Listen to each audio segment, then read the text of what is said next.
the sound of the DCG trick, it's a sign that you are tuned to the 139th SongBike Guitar Q&A Livestream. Here we are, 23rd of May, 2026, Memorial Day weekend. I hope you had a great week. I hope you're ready for some fun. I just might have a really great show lined up for you. I feel really good about it.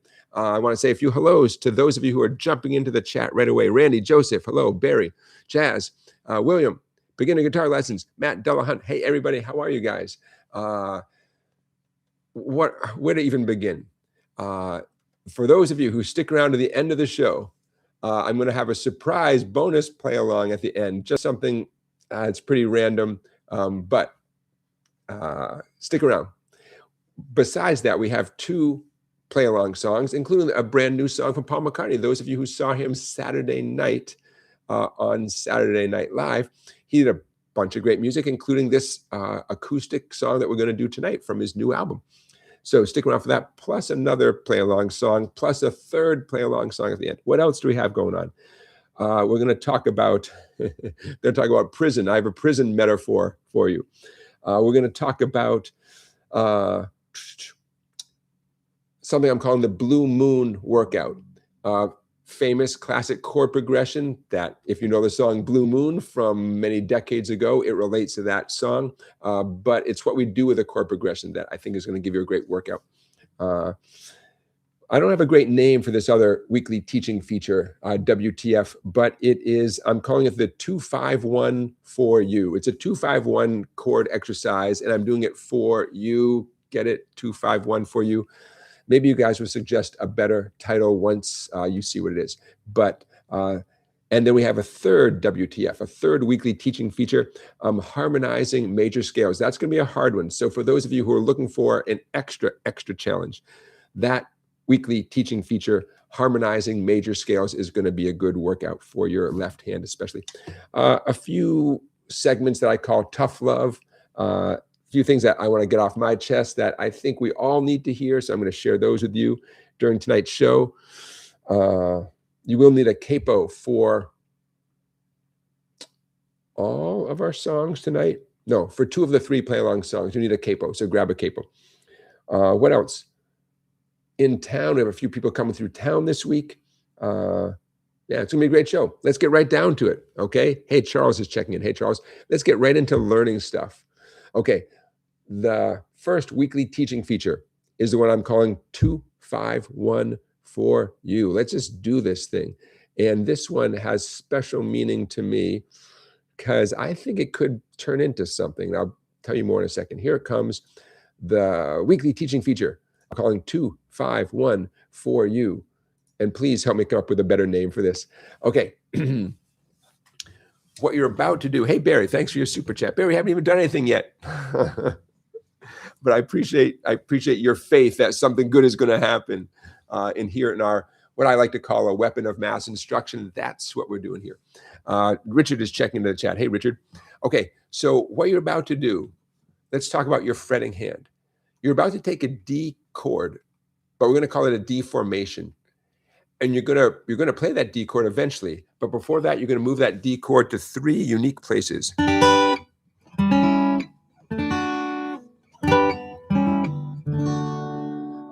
So one takeaway from this whole thing we're about to do for a few minutes is you get a lot of mileage out of that D grip. For those of you who had to sweat to get three good sounds out of the three strings of a D chord, the three treble strings, it's all about you're going to get the dividend today. The 251 chord progression is a very famous, classic, popular chord progression. We're not going to worry too much about where the name comes from at the moment. Let's get right into it. At the top of the page, you see a G chord, an A7 chord, and a D chord, but only the D is the familiar shape. The G chord looks like a D chord, but see that little number 7 in the chord diagram? The G chord is a D formation up at the 7th and 8th fret. Easy peasy, right? You could start down here with your D chord and just glide it up until your middle finger's on 7 on the skinny string, ring finger 8 on the 2nd string, index 7 on the 3rd string. Trust me, that's a G major chord. Why would I lie, right? And as you know, G pairs well with these other chords. It goes well with the A7 that we're about to do and with the D chord. It's a nice happy chord family, G, A7, and D. By the way, we're in the key of D. I'm officially announcing, I'm declaring that we're in the key of D despite the fact we're starting off on a G chord. So there's our G chord. Now take those 3 fingers. Try not to lose their relationship. Try not to lose the form. You're going to move it down and over. Watch out. No more skinny E string. You are now on the 2nd, 3rd, and 4th treble strings. Middle finger, 2nd string 5. Ring finger, 3rd string 6. Index finger, 3rd string 5 again.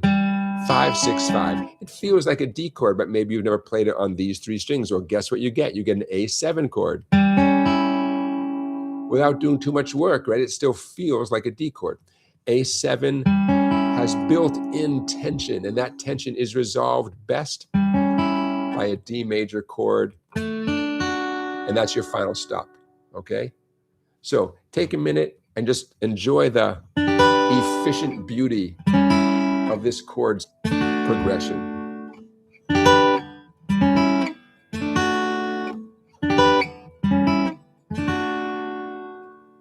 Now that's just the starting point. The reason why we're doing those, the reason why we're starting with this is I want to establish that your hands in this grip, okay, that we're getting a lot of use out of this D formation. Now, the book that inspired this lesson, it did not refer to that G chord as a G chord.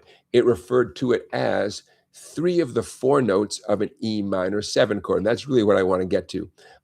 Any minor 7 chord, in fact, any chord with 7 in the name, period, is a 4-note chord. You can imply that chord by playing 3 of the 4 notes, but let's not imply it. Let's do it for real. Okay, so if you trust me that 787, if that's in 3 of the 4 notes of an E minor 7 chord, guess what's missing? There's no E there. So you are implying an E minor 7 chord. Where are you going to get the E? Fat E string open.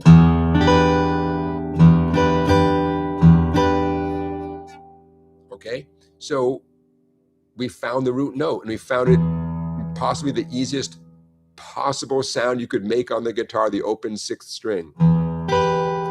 So I'm just, you can see that second line there. I wrote it out as 4 individual notes. You could say we're arpeggiating an E minor 7 chord. Now, if that sounds like a jarring jump from the lowest possible sound to some pretty high notes, yeah, it's a little bit jarring. Let's treat that as a positive thing for the moment.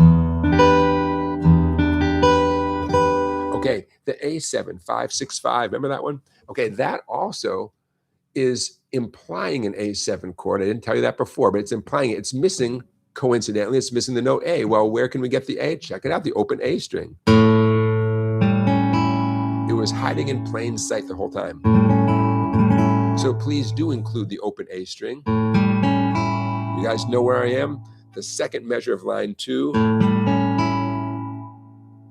And then as before, we're going to resolve everything down to the D chord, but we're going to include that open D string. Now, it's not a total coincidence that the root note of each of these chords is found on an open string.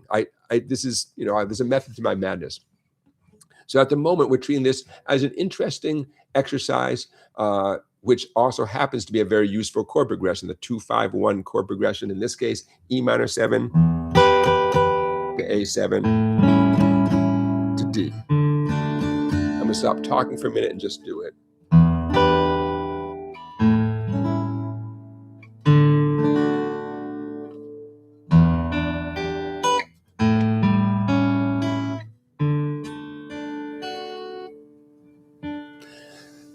That final note on line 2 is the note D. 3 on the B string, it's the note D. I put that there just in case there's any doubt about how to resolve this whole line of music.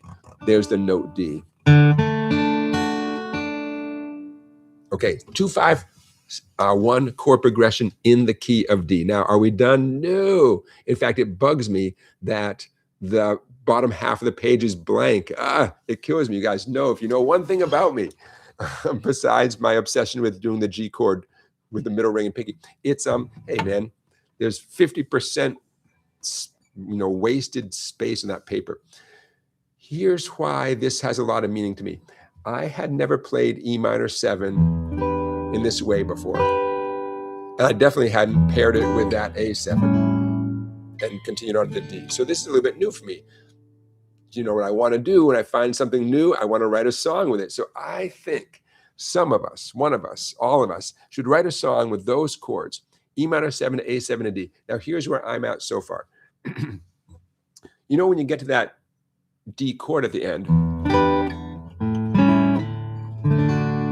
that sense of closure is a very solid, palpable feeling. I don't want to get there too fast. So someday when I sit down to write a song using this chord progression, I'm going to repeat the E minor 7, A7 a bunch of times before I get to the D7, kind of like this.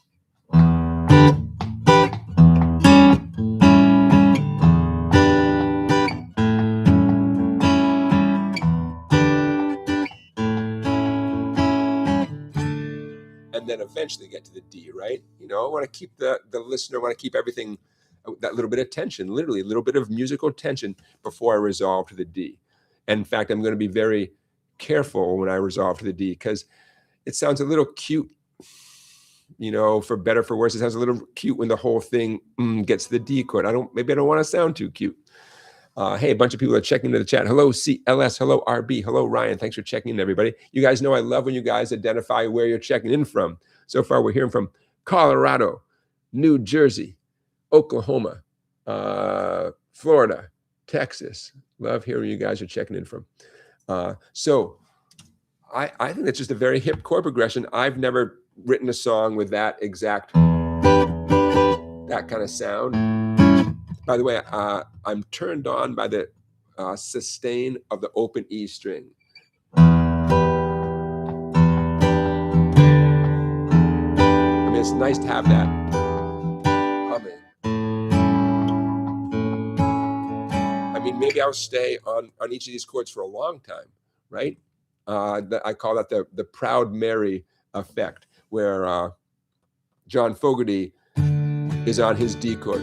Left a good job in the city, working for the man every night and day. He just stays on that D chord. It's epic.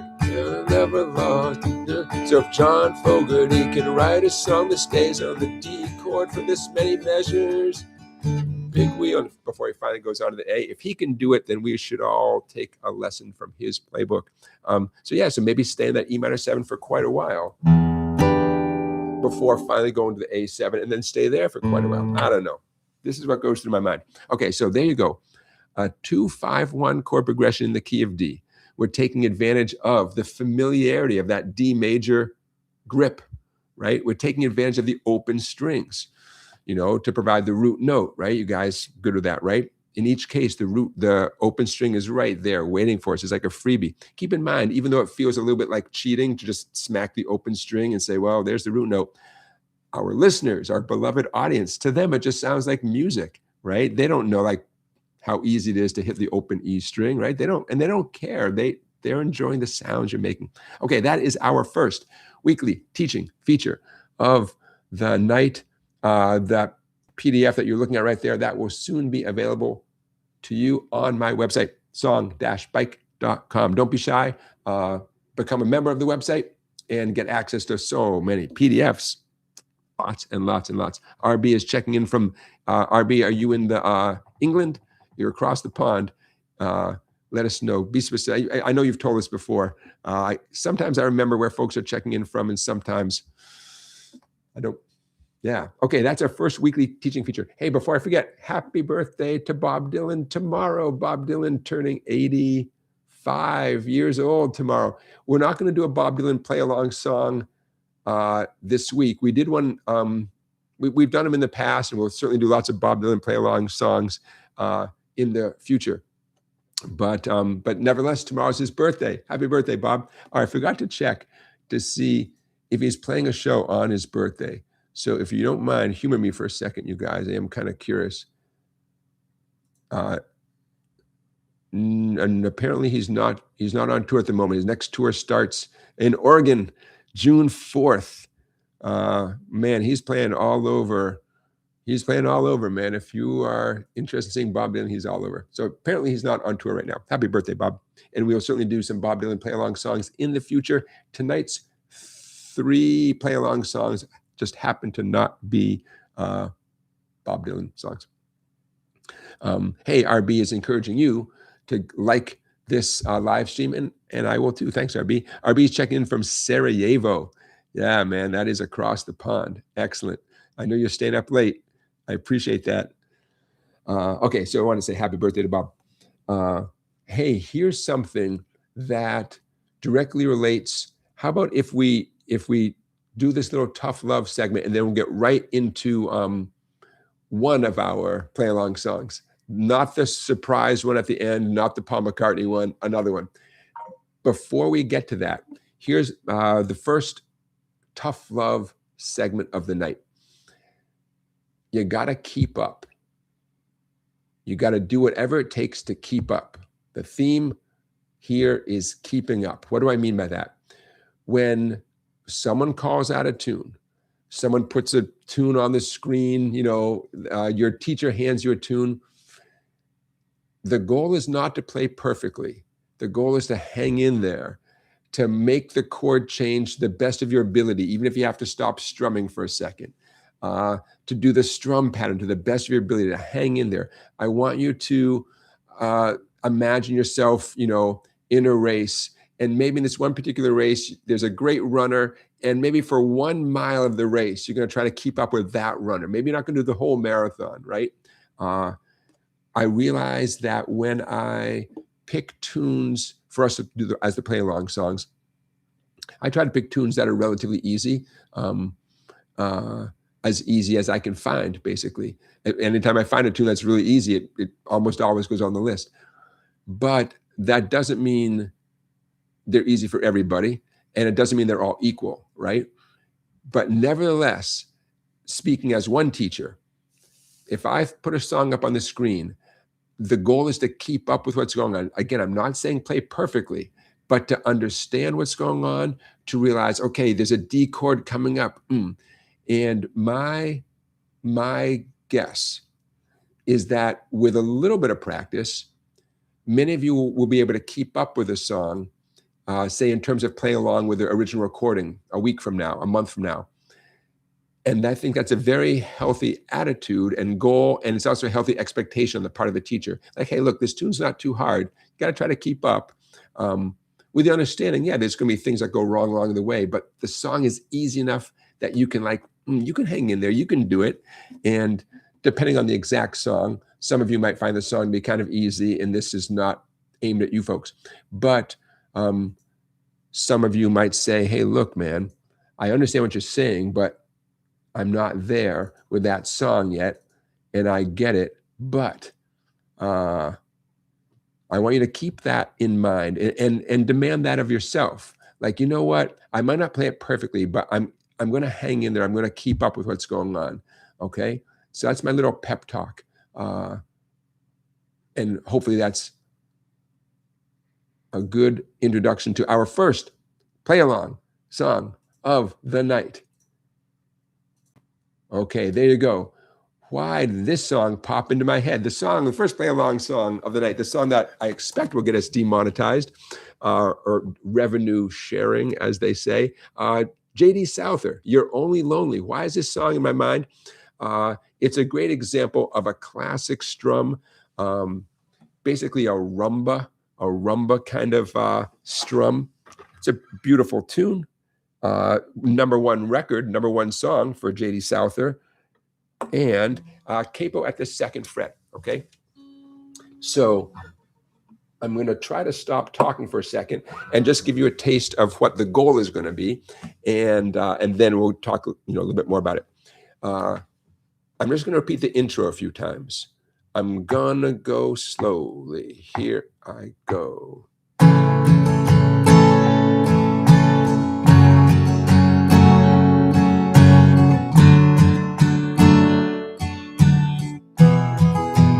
One more time.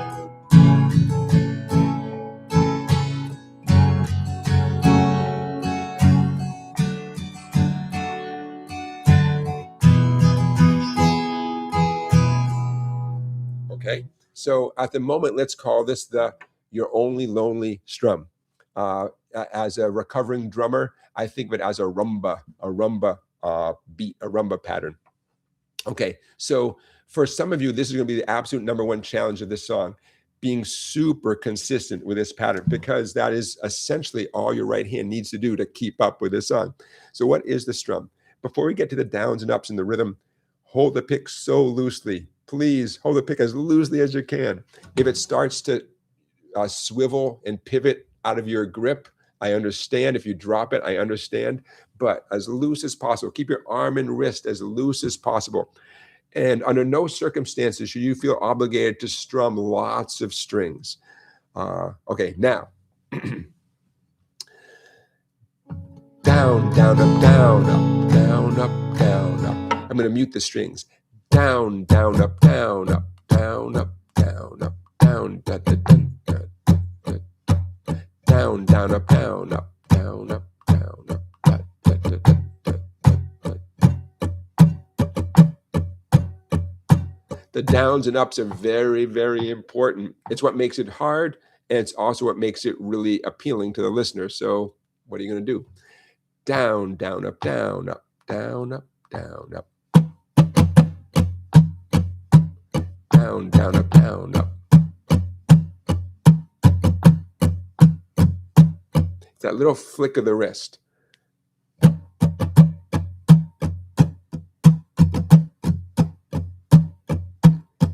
Now, if that is not working for you at the moment, that's totally okay. Then good. Then it gives you something to work on, because you're going to want this strum for lots of other songs too. What I would suggest instead then of this strum,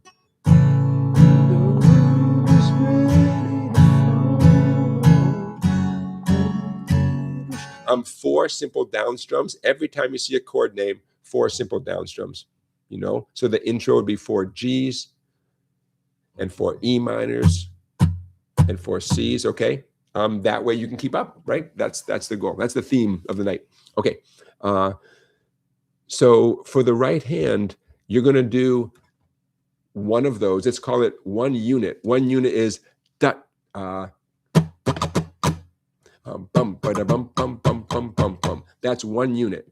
Da, da, da, dun, dun, dun, dun, dun, dun. You can do that every time you see a chord name. If it says G twice, you can do it twice. Once, twice. Okay. We're going to take it a little bit slowly, but as always, I'm going to intentionally speed up. As a drummer, I often unintentionally speed up. I'm trying to do it right now. Because for lots of reasons, I'm going to encourage you to do G. You know what I'm going to say, with a middle ring and pinky. You know, capo at 2. Did I mention that? Capo at 2.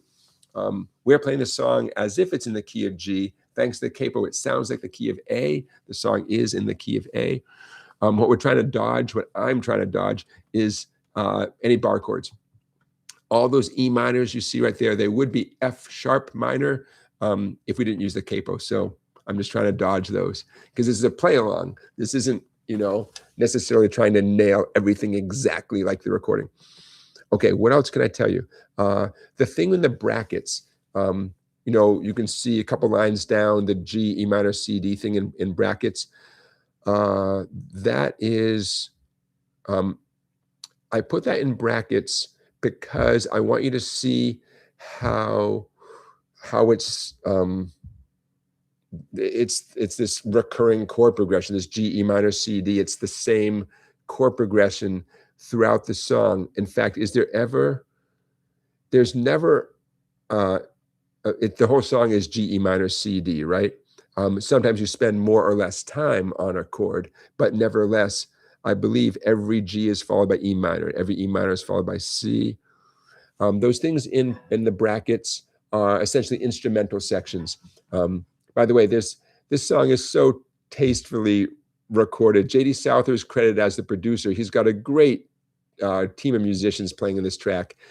Some really pretty piano, some great, Jackson Brown is one of the backup singers on this. Just tasteful, man. It's almost too tasteful. It's just a beautiful recording, you know, and not a shock that it went right up the charts. Okay, let's just do it. you're looking at the screen. Can you guys read that okay? Knock on wood, you can. I'm gonna look on my paper copy because it's just a little bit bigger. All right, I'm ready as I'll ever be. I'll see you on the other side. Not too fast. Bum, bum, bum, bum, bum, bum, bum. 1, 2, intro, go.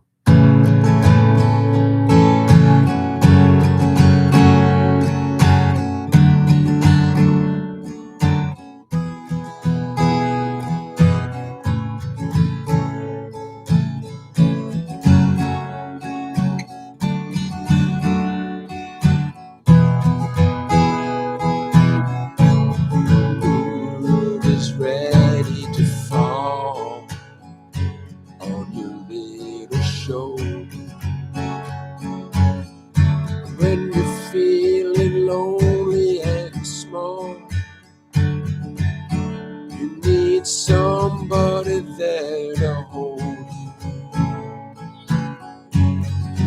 Call out my name when you're only lonely. Now don't you ever be ashamed when you're only lonely.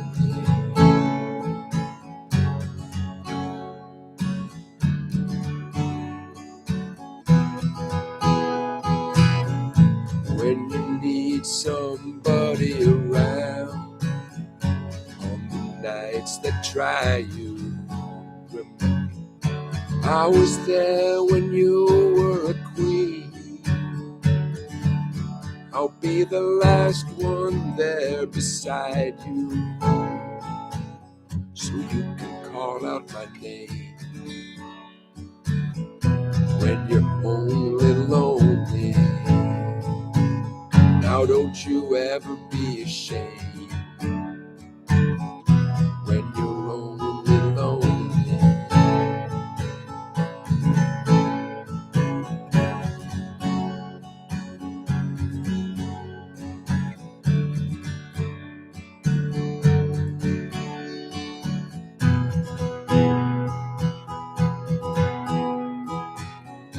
When the world is ready to fall on your little shoulder, when you're feeling lonely and small, you need somebody there to hold you. Don't you ever be ashamed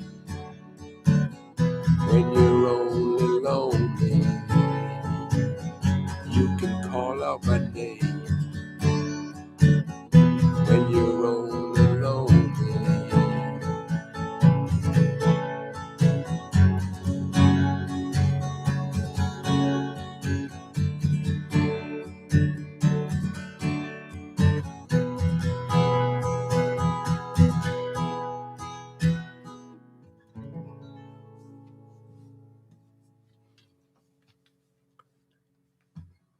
So, what do you think? Doable? It's a strum pattern you're going to want for other songs. Is it a challenge? Yep. You can do it. You can do it, right? So in terms of mastering that strum pattern, you do it on one chord. Not always G. You're going to get tired of the sound of G. So practice it on E minor, practice it on C, whatever. Again, relaxed arm, relaxed wrist, relaxed grip on the pick. Just keep reminding yourself, it's a little flick of the wrist.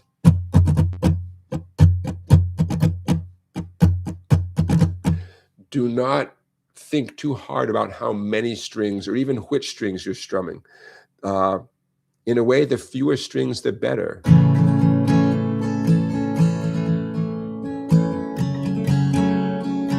Right now, I'm focusing on what I call the 4 center strings. Not because they sound special. I'm just reminding myself to keep my pick well within the 6 strings.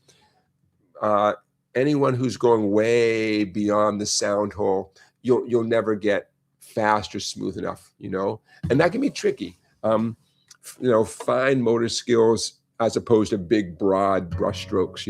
At least that's one way to think of it. Okay, did I mention his vocal? He just kills this too, man. His voice sounds so good. Oh my God, he does some really, really pretty stuff. J.D. South, you might know, wrote songs for the Eagles. New Kid in Town, Heartache Tonight. Those are J.D. Souther tunes. Okay, and that what you're just looking at, again, will be added to my website as soon as this live stream is over. I always feel obligated to say the reason why it wasn't added before the live stream is, time. I had 5 students today. One kid had a stomach bug, couldn't come. So I use that time to do more prep for the show. So when we're all done, that's when I upload stuff to the website. Joseph is checking in. Hey, Joseph. Debbie. Winston checking in from Wales. Hey, Winston, welcome back. As usual, you guys, I'm here for your questions. Ask me a question. Put it in the chat with a bunch of question marks, and I'd be happy to answer it. We also have a poll up and running. And the poll question, not surprisingly, something that I'm curious about. How often would you prefer to take guitar lessons? Some of you already do take guitar lessons. Some of you are my students. But in your perfect world, once a week, twice a week, every other week, once a month, an argument can be made for all of those. And I can't see who votes how, so I won't take it personally, but I'm curious. You'd think, wow, taking a lesson every day is the way to go, right? Especially, let's say, in a fantasy world, the lessons are free. Just take a lesson every day. It's great. Maybe, but you need time to process stuff too. But, once a year, probably not a good idea. Once a month, yeah, maybe. It depends on the stuff, right? Depends on where you're at. So I'm curious. Hey, Stephen is checking in. Hey, Stephen. So do vote in the poll, and I'm very curious to how that poll shakes out. But don't be shy, you guys. If you have a question, put a bunch of question marks in the chat and ask me a question. While you guys are thinking of that, I'm looking back at my agenda for tonight. Who's in town? A little segment I call Who's in Town. Only 2 artists coming through small town Connecticut that are specifically playing original music. Pablo Cruz. Remember Pablo Cruz? Pablo Cruz is on tour. Pablo Cruz is coming through town, and a great guitar player. I'm almost scared to go see him. Frank Vignola. Frank Vignola is, in my mind, he's one of those hotshot New York guitar players who, if I go to see him, I'm just gonna want to go practice 12 hours a day. Frank Vignola, Vignola, and he's being joined by Pasquale Grasso, who I'm sure is another awesome hotshot. So that's who's coming through my neck of the woods. If they're on tour here, they might be on tour where you are. Maybe not Sarajevo. Sorry about that, RB. Maybe. I don't know. What do I know? Barry is asking if I've heard the new Willie Nelson album. I have not heard the new Willie Nelson album. I don't think. Did I hear one song from it? Yeah, they talk about him having produced or made 150 albums, and I can't quite wrap my head around that number. Who am I to argue with that? But how do you make 150 albums? Maybe his songs have been included on 150 albums, but somehow I don't. Well, I've seen a big number like that, Barry, thrown around.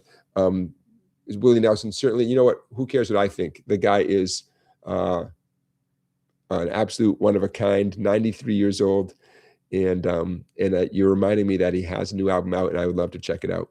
Yeah, a lot of people putting out new music. My theory is partly it's in advance of a summer tour, right? Just in general, put out an album in the spring, and then you hit the road. Yeah, one of a kind. But I'm sure many of you have seen what Willie Nelson looked like at the start of his music career. Clean-shaven, baby-faced dude, got his hair slicked back. He looked sharp, man. He looked dynamite. And then at some point, he advanced to the next, Willie 2.0.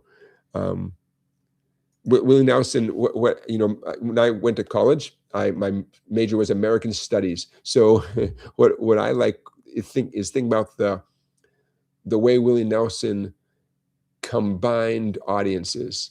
and this is not, I'm not the first person to bring this up. I've read this many times. You know, Willie Nelson appealed to a lot of different people, playing his take on American music. And in Willie Nelson's audience are a huge swath of the public. And not everybody could command that type of grasp on such a huge variety of people. And Willie Nelson does. One of a kind, absolute one of a kind.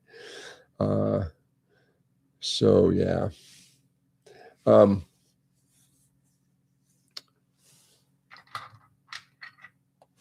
I got a funny story for you. I was talking to a student about, you know, the music business, about getting gigs and stuff. Hey, before I forget, in 2 weeks, no Saturday night live stream. Saturday, June 6th.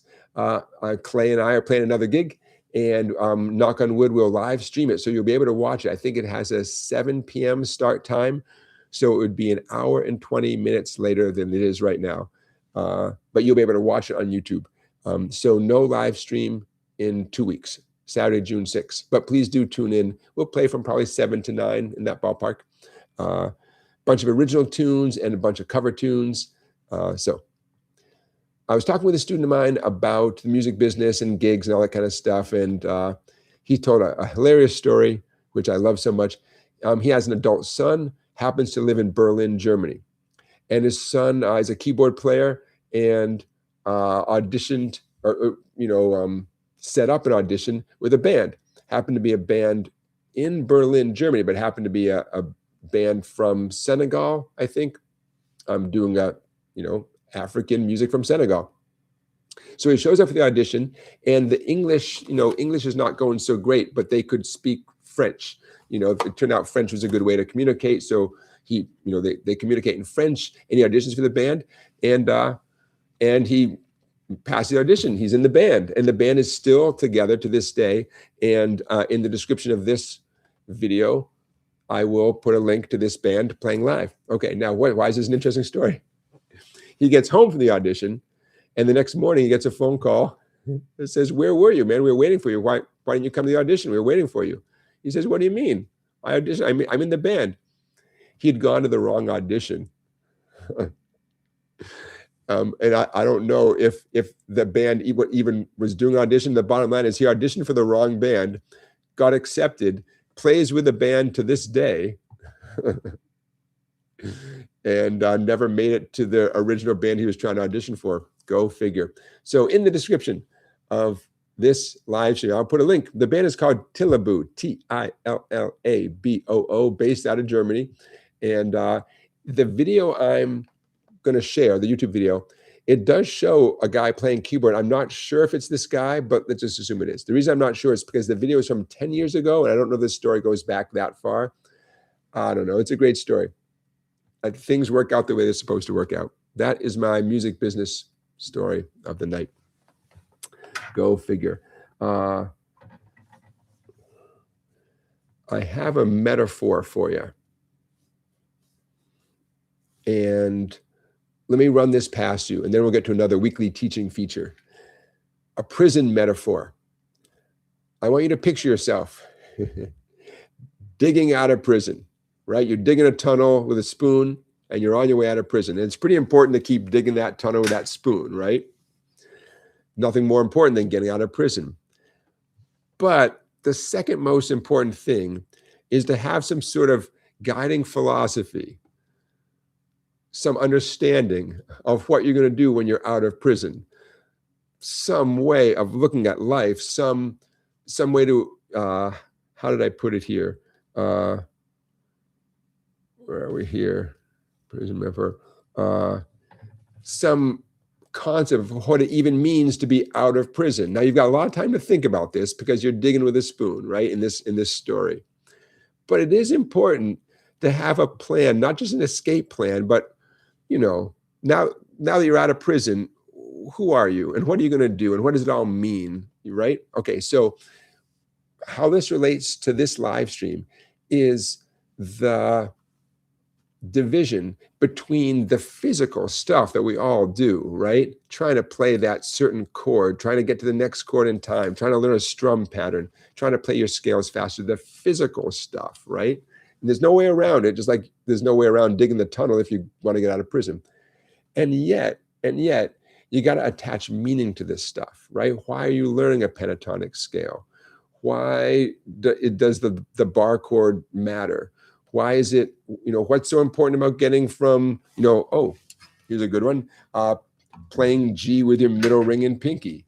Why is that so important in many occasions, many situations? It's important to start thinking about all these things, or to continue thinking about these things, or to remind yourself of the value of any of this stuff. So you could start from playing a musical instrument is good for your brain. Pretty good starting point, You could say, hey, I want to write my own songs, so therefore I better learn a bunch of strum patterns and a bunch of chords. Sounds pretty good. Or, by the way, alternative to chords, right? Because some songs might have some sort of other thing other than a old-fashioned chord, right? How about music theory, right? What does it mean? We'll talk about this in a minute when we get to our other two play-along songs. What does it mean when someone plays a song in one key, but then they use a capo, or I say, well, they put the capo at 2, but I'm going to put the capo at 4, or whatever the case might be. What does all that stuff mean, right? So that's different than getting good at the bar chord. Equally important. Wouldn't you agree? It's equally important to dig your way out of that prison, get to fresh air on the other side of the fence, right? But you got to have a plan. You got to have some idea of what the world means to you when you're out there doing it, and why you're trying to dig yourself out there anyways, So there you go. There's a prison metaphor, and that's my way of saying you got to do the hard work. There's no way around it. But keep asking yourself why you're doing it. Keep planning, whether it's planning a specific thing. Hey, I'm going to go to open mic night. I'm going to play 3 songs. Or, you know what? I want to be able to understand how the Beatles wrote songs. It's a great goal. I want to be able to read music. I want to be able to play with my buddy who's a pretty good guitar player. I want to be able to keep up and play with them, equally important. Okay, there's your prison metaphor for the night. Hopefully the only prison metaphor. I don't have another one in my back pocket. That's it. Okay, you ready to do something different? Sure. Let's do this one. I'm calling this one the Blue Moon Workout. Another WTF weekly teaching feature. The Blue Moon Workout, and you'll see why. Here it comes. Nice and big on the screen. Hey, we haven't had that thing where the screen goes black for a while. So knock on wood, it won't. I'm not jinxing it by saying it right now. Okay, even if your screen did go black, don't worry. The Blue Moon Workout will be coming soon. Okay, so what's the point of this? Blue Moon. La, la, da, da, da, da, da,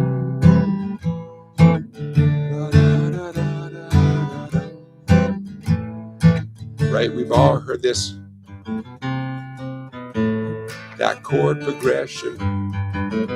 So what am I doing? I'm sort of fooling around with the C chord, old-fashioned C to A minor, to D minor, to G7.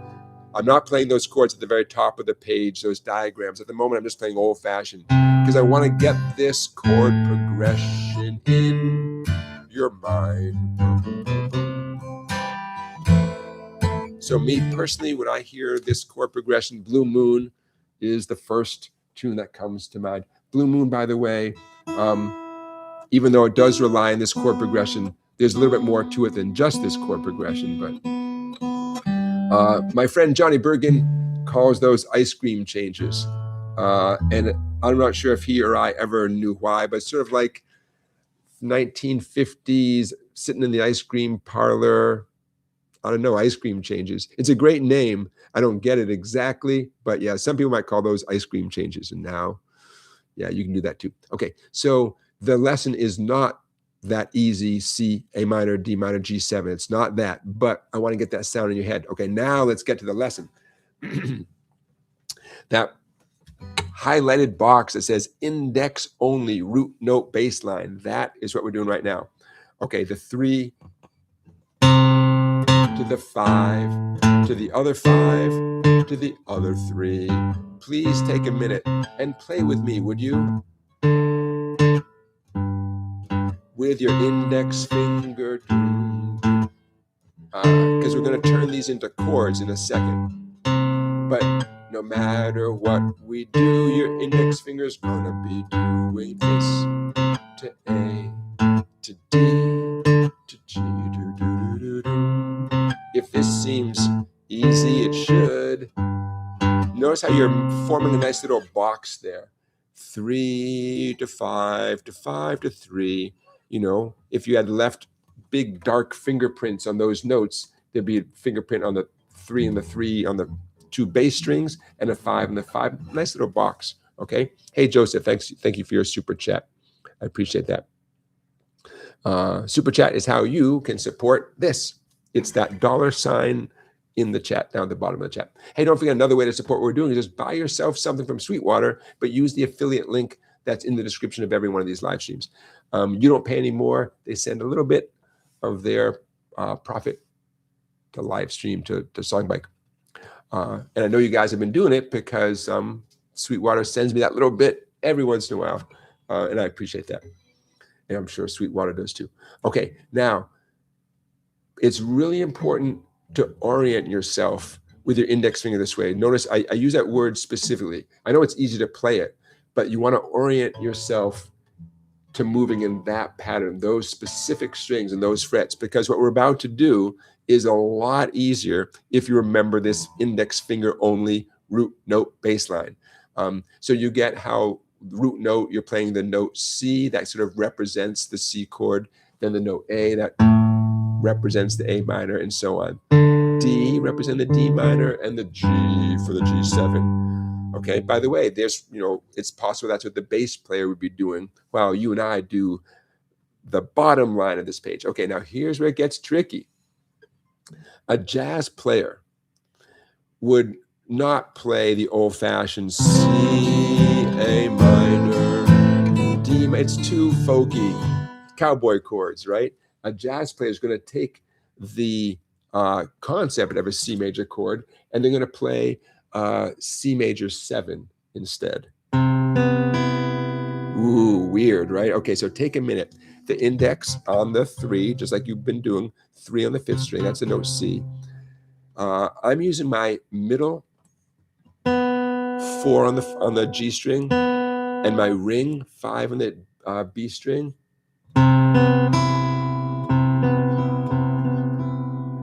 We're going to play those for the moment. You're going to play those as 3 individual notes without strumming it as a chord. Oops. If this sounds a little jazzy, yeah, right? Oh, you're implying a C major 7. You're playing 3 of the 4 notes. It's a jazz approach. Of course, you are totally welcome to use a different fingering than what I am. You could do index, ring, and pinky. Not a crazy idea. But pick one and stick with it ultimately, right? Okay, moving on. I'm going to be more stricter about what to do for the A minor 7, 5, 5, 5. Please use your index, middle, and ring. And we're just hopping over, in all these, in each case, we're hopping over 1 bass string. And extremely common in more advanced chord playing is to play only a few strings, but it involves a certain amount of string skipping. Okay, so are you doing index, middle, and ring? Definitely recommend it. Even if you're capable of doing some sort of bar, I want you to have all 3 fingers available and working, because guess what? D minor 7, 5, 5, 6. It's extremely similar to the A minor 7, right? Just sort of shifting a little bit, but it's so similar. D minor 7. Now, before you go anywhere, stay on that D minor 7, that 5, 5, 6. If you are using your index, middle, and ring, and I hope you are, those 3 fingers in that exact grip is exactly what you're going to do for the final chord, that G7. Same fingers in the same relationship. just a different location, so to speak. Now, I played guitar for a long time before I ever had to play any chords like this. So I'm guessing that this is a little bit new for a lot of you, and that's great. Then you're in the right place.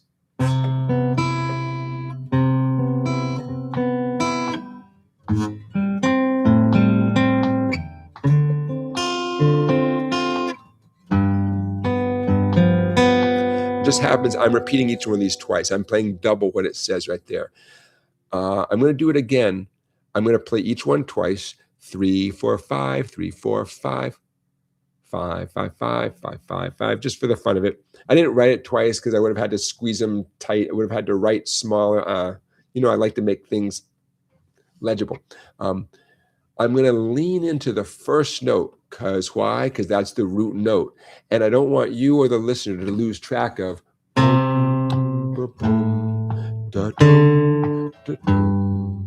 don't want to lose track of that.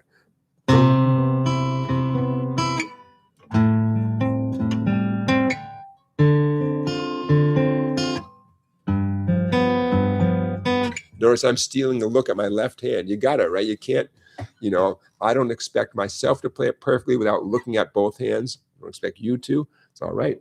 You want to find your slowest. I should come up with a name for this. The rhetorical question, not even rhetorical. How slowly does any of us have to go on any given thing to be successful, right? You want to find that speed.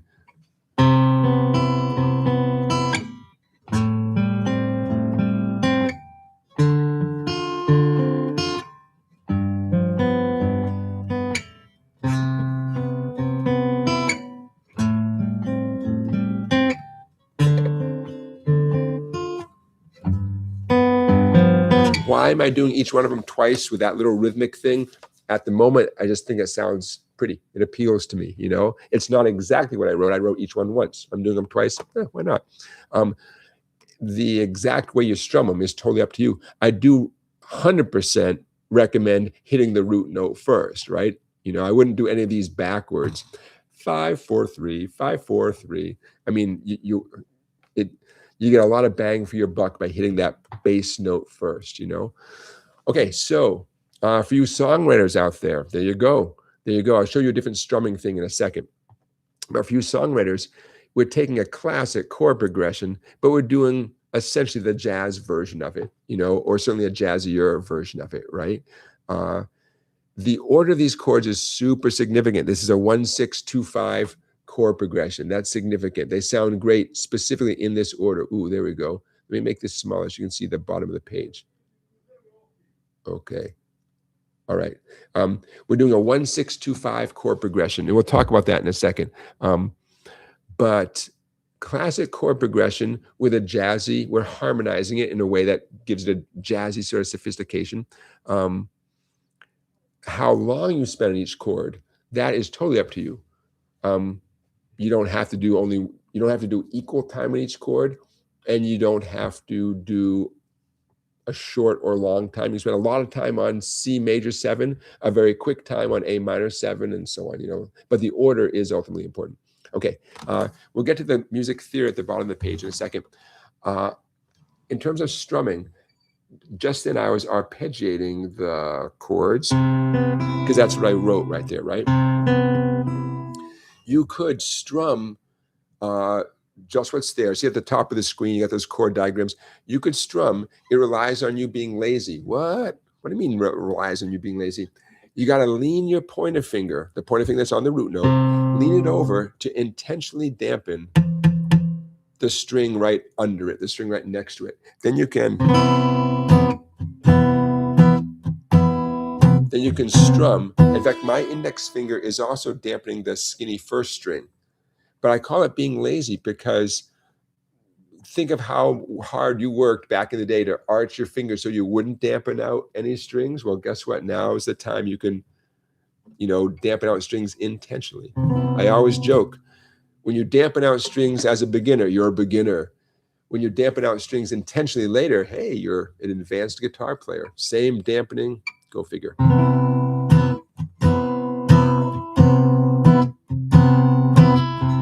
Now, it can feel weird to lean just right and dampen things, but I'm just saying it's possible. Hey, because maybe you want to write a song with that type of strumming.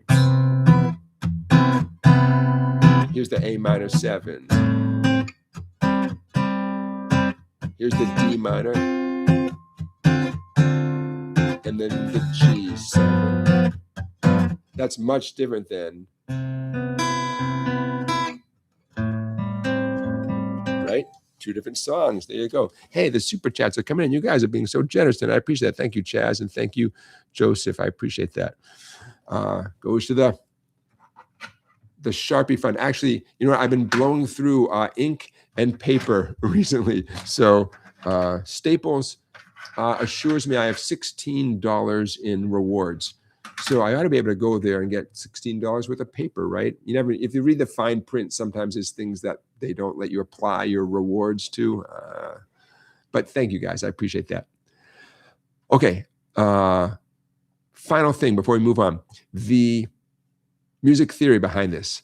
What you and I have been talking about is known as a 1-6-2-5 chord progression. And those numbers come from the relevant major scale. We're in the key of C, so the C major scale is the relevant major scale. The C chord is nicknamed the 1 chord because it's the first note of a C major scale. The A minor is nicknamed 6 because the A note is the 6th degree of the scale. You see where this is working out? D, the D minor 7 is nicknamed the 2 chord. The G is nicknamed the 5 chord. These are just nicknames, but they're extremely useful nicknames because, you know, in a perfect world, you'd be in a scenario where you could just tell people, hey, I wrote a song. The song is a 1-6-2-5 in C. And they look at you, they're like, start it up, brother. Let's make this happen, you know? 1-6-2-5. And at the bottom of the page, that big thing in the dark box there, Roman numerals. My writing is kind of small. I wrote the Roman numeral 1 and then what looks like a little triangle shape. If you want to be super cool, instead of writing the word major or M-A-J, a triangle represents major. So the 1 chord is being played as a major 7. So it's like 1 and that little triangle and then 7. The 6 chord is lowercase Roman numerals with little 7. That's how you identify that it's a minor 7 chord. The 2 chord is also a minor 7, so it's lowercase with a 7 next to it. And the 5 chord is written as a capital Roman numeral with a 7 next to it. So anyways, now you know what Blue Moon looks like written out in this style. Some people call this the Nashville numbering system. If you hear about the Nashville numbering system, there you go. And again, for you Blue Moon fans, this does not represent the entire tune. The F chord comes in instead of the D minor at some points. And also there's a bridge which has a few other chords.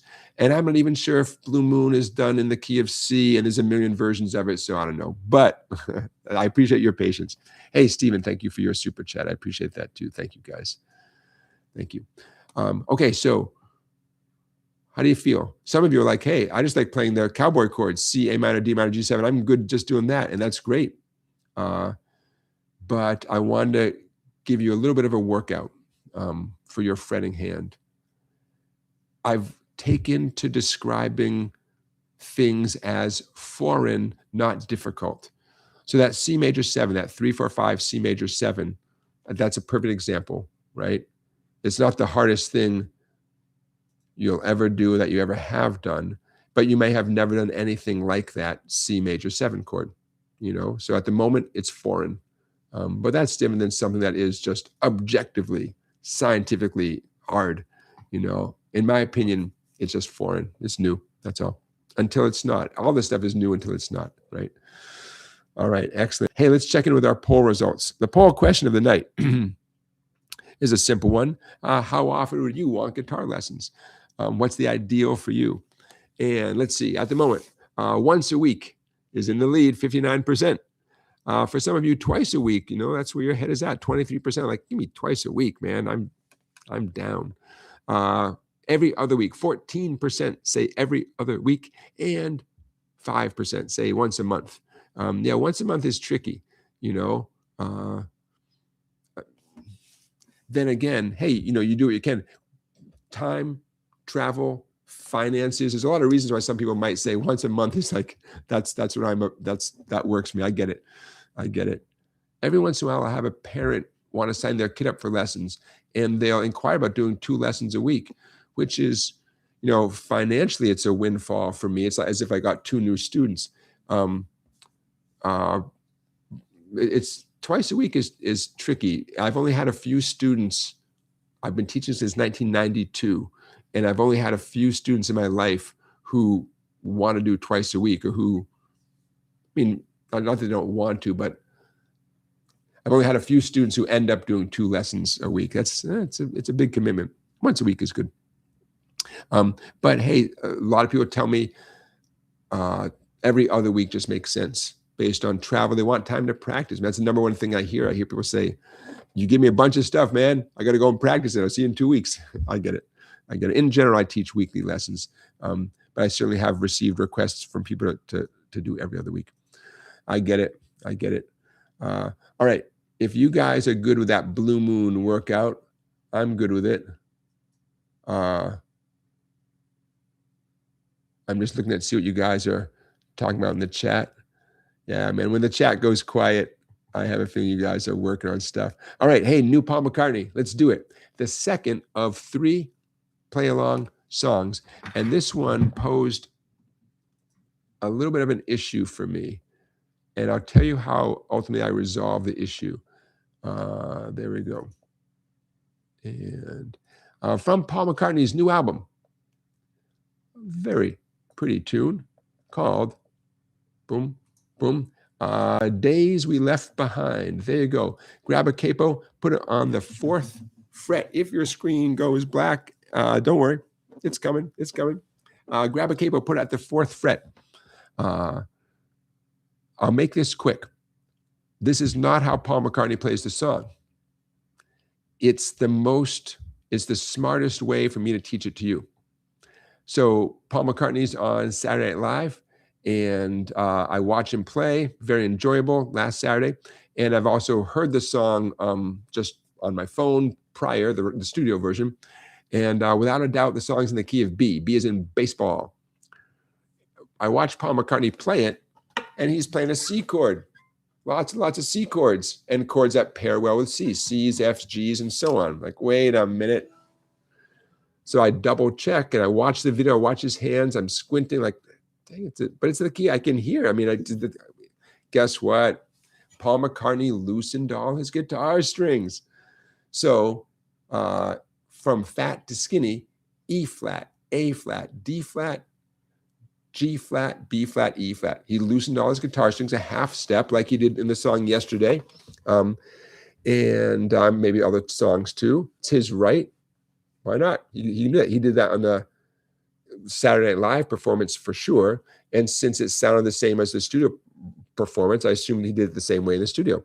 Poses a problem, my friends, for me as a teacher. I want to show you the song. Do I show you the way Paul McCartney did it, literally, in which case you'd have to retune your guitar to play along with him? Or do I show you in a way where you can immediately play along with him? What makes it tricky is that both ways are kind of easy. If one way was especially hard, that would make my job a lot easier. So about 20 minutes before this live stream, I did a U-turn, and that's what you're seeing in front of you. I am choosing to present this to you in a way that is perfect for playing along with his recording. It is not the way he does it. It's just a choice I made, right? Those of you who are members of my website, I will post both. So not only the one you're looking at, but the version that mimics exactly what his fretting hand is doing. And then you'd know how to do it. Essentially, it's what you're looking at with no capo, transposed to the key of C, with the strings detuned. Right? It sounds, when I hear myself say it, sounds crazy. Okay. My goal is always to have you guys play along with the recording. And so this is the absolute easiest way of playing along with the recording. And there you have it. Okay, I'll stop talking so much. Grab a capo, 4th fret. he does some nice kind of loose, I think, finger picking on here. What we're going to do, what I'm going to recommend, is actually the good old modest folky strum that many of us, that's the first thing we ever did on the guitar. Well, guess what? That is basically the rhythm that Paul McCartney has built this song on. And one of my takeaways in watching him, listening to him, and learning the song is, here he is, you know, into his 80s, writing songs for 70 years, give or take. What is he doing? He's using the chords that he learned as a young person, the chords that we all use. He's doing essentially a strum slash finger picking pattern that's extremely familiar, accessible.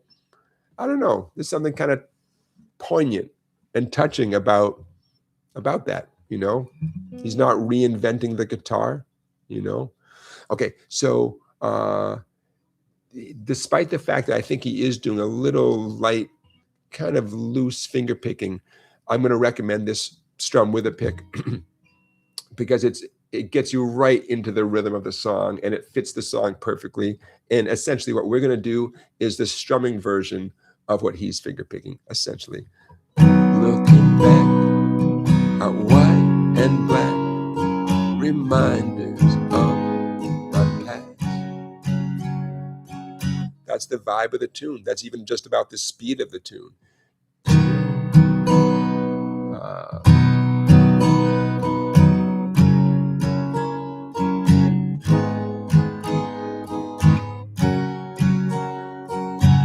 So I'm simplifying the tune a teeny bit in a couple ways, but that really that's the song right there.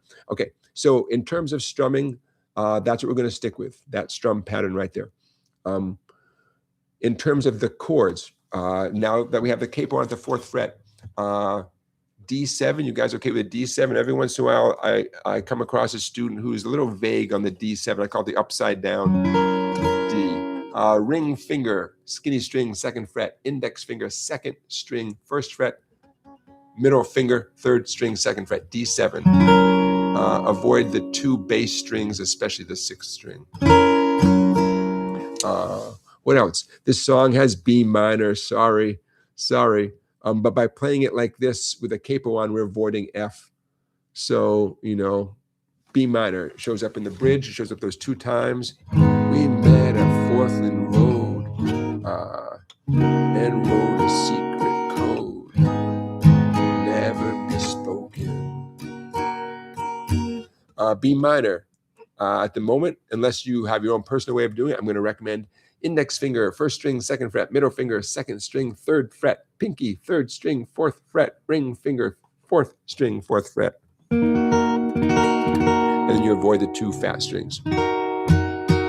I might do it that way. In the heat of the moment, I might change one thing, index finger from the skinny 1st string over to the 5th string, 2nd fret, because that's the note B, the root note of the chord, in which case I'm not going to strum the skinny 1st string because it's no longer a chord tone.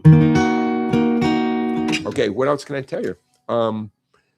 At the end of each chorus, or at the end of chorus 1 and chorus 3, he strums through the chords, nice little instrumental thing. There's some really pretty piano, background vocals. I mean, I like the whole tune, but there's some really pretty background harmonies on this, and some really not surprising, some really tasteful piano, and the whole thing obviously is super tasteful. Why wouldn't it be, right? But pretty tune. Okay, you ready to do it? Let's just do it. I'm just going to jump right in on the verse. There's a little intro, which essentially is the same. Actually, tell you what, let's play the verse for nothing. I'm going to play the verse with no singing, both lines, and then we'll do the verse with the singing. Right? All right. I'll see you on the other side. Intro, 2, 3, 4.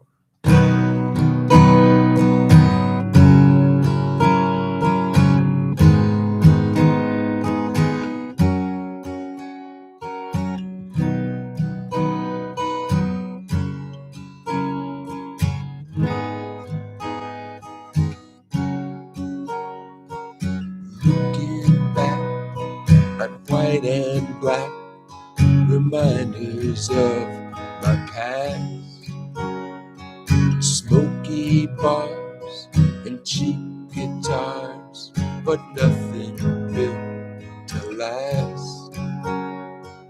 Nothing ever stays, and nothing comes to mind.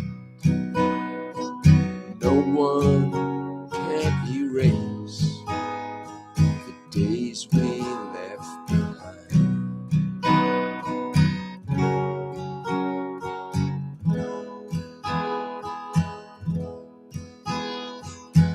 See the boys of Dungeon Lane along the Mersey shore. Some of them will feel the pain, but some were meant for more. And nothing tastes the same, and no one needs to cry. And nothing can reclaim the days we left behind. We met at 4th and Road and wrote a secret code to never be spoken.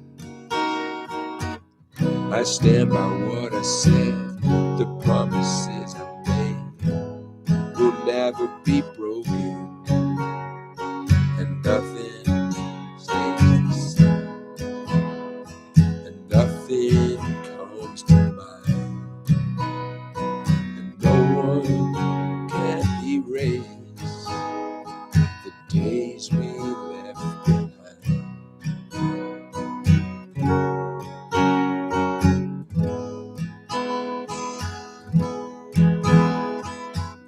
In the sky, skylarks rise above the sounds of war.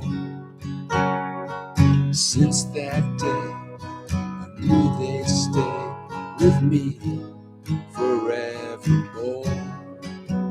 'Cause nothing stays the same, and no one needs to cry,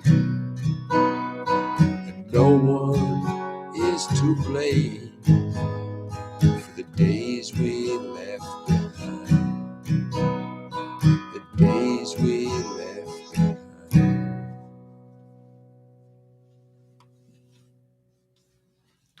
Pretty accessible, right? That's a term I like to use. Pretty straightforward, you know. At some point I would like to, dig a little deeper and get more into the actual finger picking he's doing. There's a very pretty intro to this tune. Again, no capo, tuned down a half step, essentially the key of C, but it sounds like the key of B. But there's a nice, like I said, nice intro. So it's been posted online. If you do a search for the tab for this, many people have posted it this way, which is fine, and I'm doing it too. But some people, did it authentically, right? They said, look, you got tuned down half a step. Here's the chords. And at least one person did tab out the intro. I didn't check it to see if it was accurate, but yeah. All right, there you go. Pretty much a brand new song. That's one of the newest songs we've ever done, in the sense that the song hasn't been out for that long. That PDF plus the other version of the song in the key of C, with the understanding that you're tuning down, both of those will be on my website. Rainey says, that's a pretty song. Yeah, right? A little sentimental. Oh, Paul. Yeah, man. Joseph is reporting that, according to Google, Willie Nelson made 100 studio albums and 50 live albums, 78 solo, and 26 collaborative studio, and over 50 live compilation albums. I don't know, man. Imagine being his lawyer. It's a lot. It's a lot. I don't know, man. Very unique talent. Interesting guy. Who wouldn't want to sit and have a sandwich with Willie Nelson? Very unique guy. All right. Hey, let me show you a trick. Bada boom, bada boom. I'm going to close that down. Since we're talking about, hey, Bruce is checking in. Hey, Bruce from Sydney, all the way from Sydney, Australia. Hey, Bruce. Bruce, you're just in time for a little trick. If you are motivated to tune your guitar looser, detune your guitar in effect. Usually the number one reason any of us would do it is to play along with a certain song. I'm going to show you a little trick. This is different than an occasion where you might simply drop your fat E string down to D. That's different. I'm talking about if the whole guitar, everything needs to be loosened. Okay, you ready for the trick? You put the capo at the first fret. Then, by loosening the strings, you tune each string the way it's supposed to be, right? Eddie 8, dynamite, goodbye, Eddie. Every string is going to be too tight to achieve those notes. You're going to have to loosen each string because of the capo. You're going to have to loosen each string to get the tuner to reflect those notes. E, A, D, G, B, E, right? Eddie 8, dynamite, goodbye, Eddie. Then you take off the capo, and now you've detuned your guitar. I'll say this again because I know it's weird. Capo at the first fret. Get ready to loosen your strings. Turn on your tuner, however you tune your guitar. Loosen each string to get the note that the guitar is traditionally tuned to. Loosen your fat E string until the tuner tells you you're getting E. This is all going to be loosened. Do not tighten your strings by mistake. You'll break your string. Loosen each string a little bit until it says the right name. At the moment, if I am going to turn on my tuner. Ooh, can I show you guys? Can you guys see this? Oh, my tuner says I'm playing a perfect F note thanks to the capo, right? I don't want F. I want it to be E. I'm going to loosen, hypothetically, I would loosen the string until I get an E right there, perfectly in tune E. I'm going to do that with each of the strings, but then I take the capo off, and I've now retuned my guitar, detuned the guitar down a half step. You know, now you still might want to do a little fine tuning just in case. Your capo hopefully is chromatic, meaning if the string is tuned to E flat, it'll say E flat, E with that little B symbol, that little flat symbol next to it. In which case you can fine tune, you know, because you always want to triple check, you know, all this stuff. You'd fine tune it with a capo off. But doing it the way I just said is a way to tune your guitar down a half step if your capo does not reflect every possible musical note. If your tuner does not reflect every possible note. Some tuners are only designed to hear, so to speak, E, A, D, G, B, and high E. And that's fine. We can work around that. Anyways, that's my little advice on a quick way to detune your guitar. I mean, hypothetically, if you want to tune your guitar down a whole step, you'd put the capo at the second fret with the understanding that you're going to be loosening it even more, right? Get prepared to loosen each one even more than you did before. Hey, Barry, thank you for your super chat. I appreciate that. You guys have spring fever out there. That's awesome. All right, now don't go anywhere. For those of you who are, you know, you need to stretch your legs or something, that you're okay. You can stretch your legs. We have one more play-along song, and the play-along song that I'm saving for towards the end of the show, it surprises even me. I don't know why I'm doing it.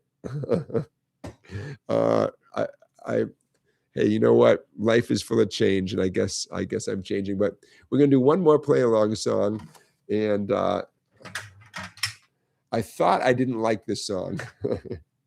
And apparently I like it enough, and maybe I even kind of like it a little bit.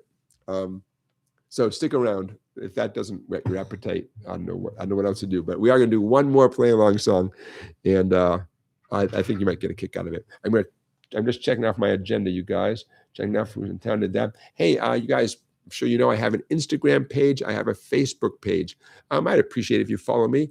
I don't post anything excessively. It's almost always stuff about this live stream or about an upcoming gig or something like that. But please do follow me on Instagram or Facebook. Either way, on Instagram, I have to check my notes here. On Instagram, you can find me at songbike.guitarlessons. Just type in the word songbike, the phrase songbike, and it'll probably pop up. But officially on Instagram, it's songbike, all one word, .guitarlessons, all one word. And on Facebook, apparently, it's songbike space guitar space lessons, not underscore, just like songbike guitar lessons, 3 different words. It can't be that hard to find me. But yeah, please do follow me. on the socials. Tell a friend about our show. Why not? Friend, loved one, family member. We have fun. I have fun. Why not? Okay, check.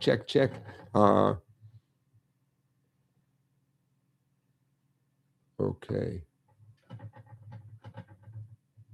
Did that. Say hello to my mom. Hi, Mom. Say hello to Mrs. Songbike. We're singing the blues at the Songbike residence because young Mr. Songbike just headed back to college. He's got a job on campus doing some research in a lab this summer. So he headed back to school. So we're singing the blues. We'll find an excuse to go visit him again. Hey, Debbie's checking in the chat. Elusive Palm. Yeah, you're mentioning a new Olivia Rodrigo tune, and I saw her on Saturday Night Live a few weeks ago, and one of the two tunes was a pretty acoustic tune, and my instinct was that it seemed like totally doable. It was a pretty tune. So thank you for reminding me. I'm gonna make a note. On my phone, I have my little live stream ideas, a little thing that's literally called live stream ideas. And okay, and I'd almost forgotten about that Olivia Rodrigo tune. So tune. Okay. Excellent. So I said to say hello to my mom. Debbie, I don't know. What did I say? Hey, Mom. I'm trying to say hi, Mom. Hi, Mom, and hi to my wife, also known as, I call her Mrs. Songbike. You know her as Music Fan. Music Fan is one of our moderators. And when it's necessary, she jumps in and moderates mostly me.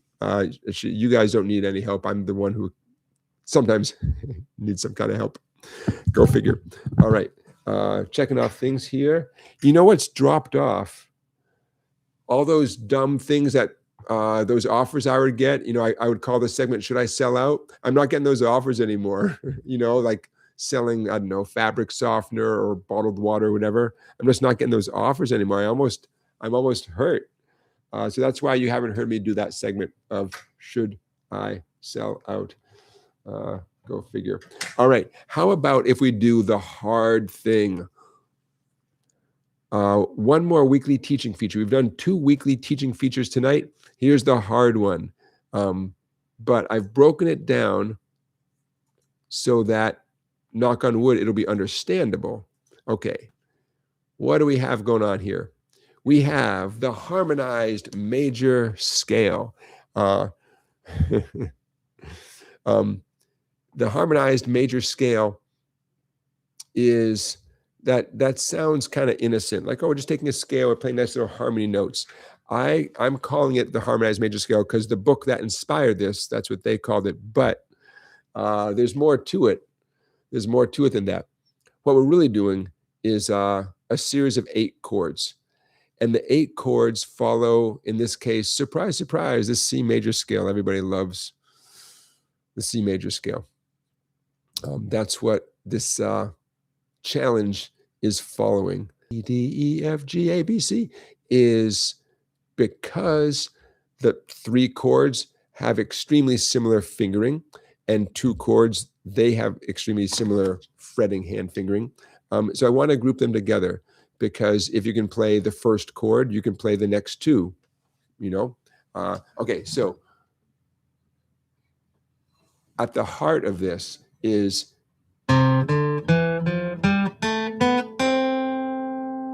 that sound. It's understandable if that exact sound gets lost a little bit as we do this. I get it. But bear with me. So, oh, so pretty. That first chord, the C major 7 chord with your index, ring, middle, and pinky. Not the easiest chord, but I'll tell you some good news. You can just ignore the skinny E string and the fat E string. Just ignore the E string anyways. But this will take a certain amount of arching over.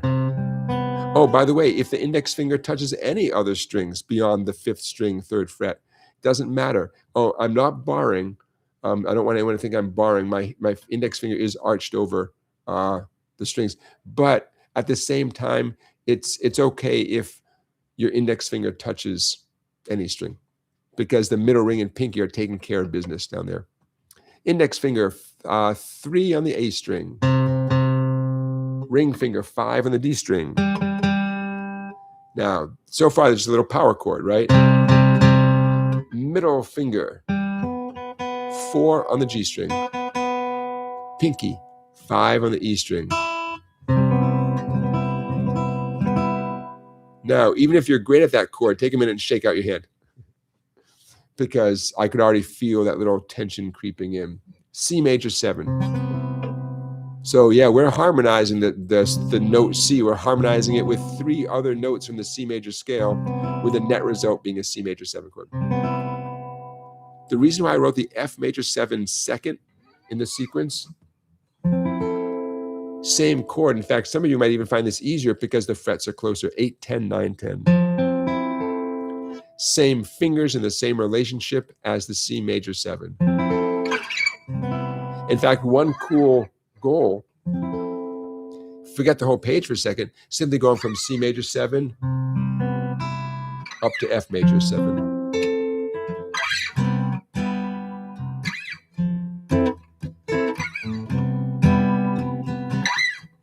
That's a great goal right there. You know, just because someone gave you a big assignment like this doesn't mean the only value is playing from top to bottom, right? I've been known to steal little things that I am capable of and say, wow, I can do that thing. I'm going to steal that and make a song out of it. You know, maybe I can't play the whole page or the whole exercise, but I get some satisfaction producing the sounds that I am capable of. Okay, and one more, that G 5, 7, 6, 7. Watch out, different strings, same grip with your fretting hand. There's the G7 right there. And that's an 8 at the end of the line with a C above it. Because, hey, if you've made it all the way to the end of that line, that 8 on the first string gives you that nice resolution. So, anybody feeling it in your left hand a little bit, doing these chords?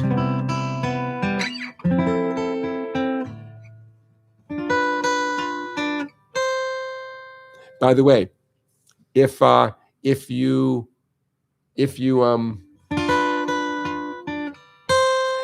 last 8 note, if you hear that resolution, if it sounds like the song is done,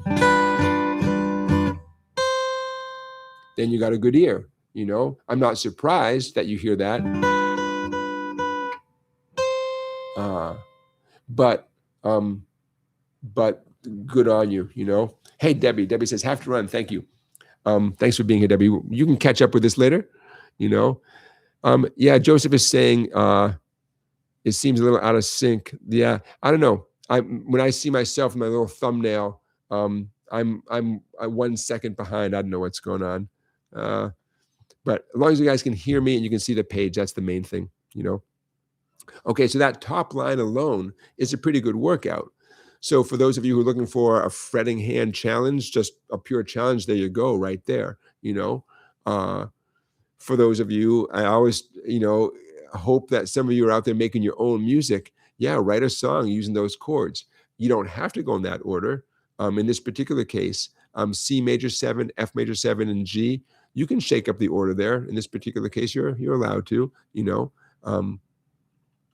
Obviously, because we're not just playing C, we're playing C major 7. Yeah, it's a more sophisticated sound. You know, I use the term, I throw the word jazzy around a lot, you know. It's not the most useful term, but there you go, you know. Okay, now line 2, oh boy, gets a little harder, right? The reason why line 2 is a little bit harder, there's D minor 7 business and E minor 7. Same grip, by the way, just 2 frets apart. Ideally, you achieve these 2 chords with a little bit of a bar. You do not have to bar.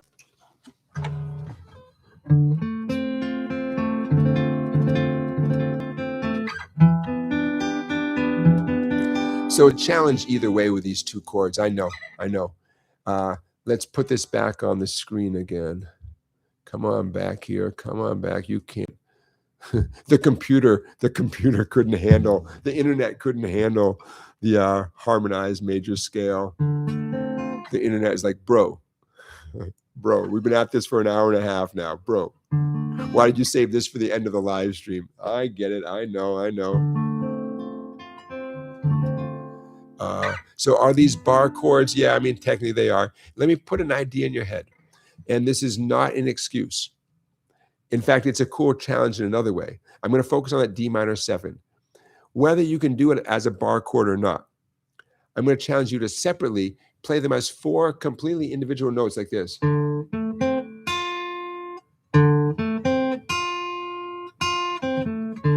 mean, that's a cool little challenge as well. It is a D minor 7 chord. It's just presenting it as some people call it a broken chord, an arpeggio. And then the E. I mean, it's a very hip way of presenting a chord, you know? So for those of you who are just stressed out by the whole bar chord thing, it's not going well, you are allowed to play them as individual notes. I wrote them as individual notes mostly for clarity, but you're allowed to play that right there, sure. Okay, and just like the C note brought some closure at the end of line 1, I gave you 2 different C's to choose from at the end of line 2, whether it's the 10 on the D string or 8 on the E string. Here's what it's going to sound like if you play line 2 and end up with 10 on the D string as your resolution note, your C note. In slow motion.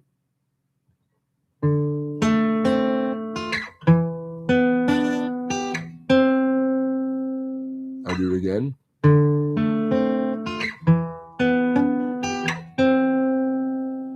That is the note C. If that gives you a sense of resolution, great. It's a little subtle as it's buried in there harmonically. If I resolved to the skinny string 8 instead,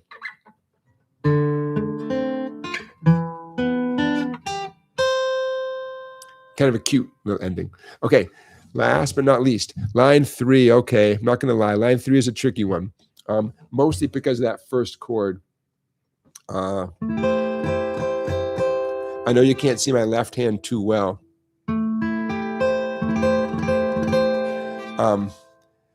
Again, before I get into which fingers I'm using and all that, you're welcome to play those as individual notes, and you should be proud of your ability to dance through those 4 notes smooth and easy as individual notes. No shame in that. In fact, that's as valid as anything else. But you can see the fingers that I'm designating there. Index on the 7, ring on the 9, and the middle finger, believe it or not, doing a little bar on the 2 8s.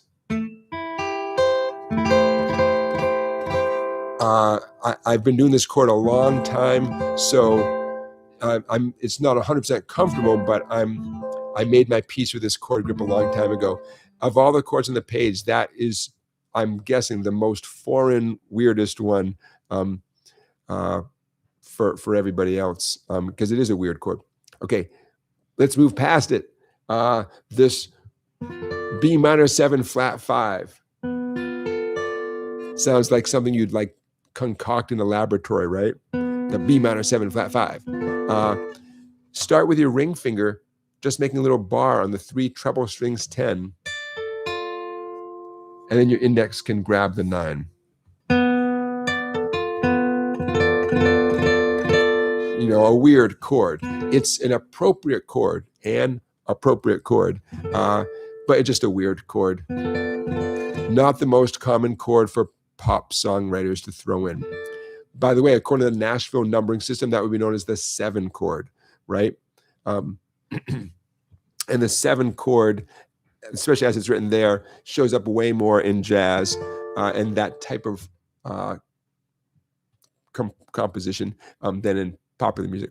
Okay, and then you've made it back. It might not sound like it, but You've made it back to the 1 chord, the C major 7, still with the index and ring barring at the 12th fret on the 3 treble strings, index finger 10. And I'm just choosing to resolve it with an 8 on the 1st string again. I'm calling it a resolution, but I've already made it to the C major chord, but it still sounds cute to end on that note. Okay, not exactly easy, right? But hey, I know some of you are itching for a workout. You can choose to write a song with just a few of these, right? Again, the top line, you can just write a song with that top line right there. I'm not putting any pressure on you to get equally good at all of these chords. But I'll tell you what, and then we'll move on to our final play along song of the night. Chords like these sure make F and C7 and D minor seem pretty easy, right? And there's some value there, right? When when you suddenly get a little bit of perspective and say, oh my God, I can't believe I was complaining about D minor, So, and honestly, your hand gets such a stretch, such a workout. I think there is a grain of truth that other chords do become easier because you've just pushed your tendons and your ligaments and your muscles to do some outrageous stuff. Okay, and yes, that PDF right there will also be available on my website. Okay, so a lot of build-up in this our last play-along song of the week. I hope I can live up to the hype. Hold on a second here. That's what I'm looking for. Our final song of the night, final play-along song of the night. There we go. That's what I'm looking for. Okay. Bada-boom, bada-boom, bada-boom. Here we go. Hope you're sitting down. There we go. Continuing the theme of songs that are written with tuned-down guitars. Sweet Child O' Mine by Guns N' Roses. What? Sure. Why not? Why not? Someone turned me on to a version of this song from a movie with Viggo Mortensen. If I can, I'll find the YouTube link. It's a very almost like a lullaby kind of performance of this tune. At least that's how it starts off. I'm sorry, I don't remember much about the movie except Viggo Mortensen was in it, but he's not the one singing it. Okay, Sweet Child of Mine. On the original recording, Slash has his guitar tuned down. We're not going to do that. But it does continue the theme of the night, apparently, which is tuning down our guitars. So what you see right there works great for playing along with Guns N' Roses if you tune down your guitar. If you don't tune down your guitar, you'll sound a little bit out of tune with them. I think the Viggo Mortensen one I referenced, I think it is not tuned down. So this actually would work well with that too. But because that C add 9 chord is a pretty crucial part to the harmony in this song, I didn't want to put on a capo and transpose it and stuff because it's a pretty crucial sound. So just know that what we're playing here fits the song great. But if you go to play along with the original, you'll have to tune the guitar strings down a half a step. Okay. What cracks me up is that what everyone wants to learn from Sweet Child of Mine is the riff, right? The riff. And what I'm presenting you is everything but the riff. I'm showing you how the song goes, So you got the left hand chords, the fretting hand chords, D to C add 9. Many of you are familiar with this. I wrote the book on the DCG trick. You can get the book on the DCG trick from my website, song-bike.com. At the time I wrote the book, I did not know that this song involved the DCG trick. What is the DCG trick? It's when you take a D chord as the first chord in the song, and then the second chord of the song is specifically this C add 9 chord. Your ring finger will stay on the second string, 3rd fret, where it was on the D chord, but your index will move to the 4th string, 2nd fret, middle finger, 5th string, 3rd fret, and you get that dreamy, pretty C add 9 chord. She had a smile, seemed to me, reminds me of child memory. For the G, I'm going to do the 4-finger G because I can't stop myself. It just makes so much sense. Off the top of my head, I have no idea if anyone's even strumming that chord at all in this song. We're doing an unplugged version of the song, right? So I definitely recommend doing the 4-finger G. Among other things, it maintains your ring finger's grip on the 2nd string, 3rd fret. It was there for the D, it was there for the C add 9, and it's there for the 4-finger G. You do not have to do the 4-finger G. You could do any kind of G you want. The only other chord in the song, at the heart of the song, is an A major chord. Oh, sweet child of mine. At the beginning of the chorus, that A chord pops up. Later on the tune, if you look at the bottom of the page, the song is essentially, it's a sub 3-minute song. The final 3 minutes plus, they're just rocking out, as is their right. So that's why I wrote in all that interlude stuff at the bottom of the page. At a certain point, I lost interest, I have to admit. But in case you're curious, what's reflected at the bottom of the page is the rest of the tune as they're rocking out. What is the page here focuses on is the verse and the chorus and the second verse and the chorus. Okay, so we're going to start off with the, strumming. Knock yourself out, strum however you want to, but you can't go wrong with, what fits this song is that same old, she got a smile, it seems to me, that da, da, da, da, da, da, da, da, da. You're going to do 2 of those. 1, 2, for each chord name. I don't think, that's what you're going to do for the verses and the interlude. That happens everywhere except the chorus. The chorus, ready? 1 time. A, C,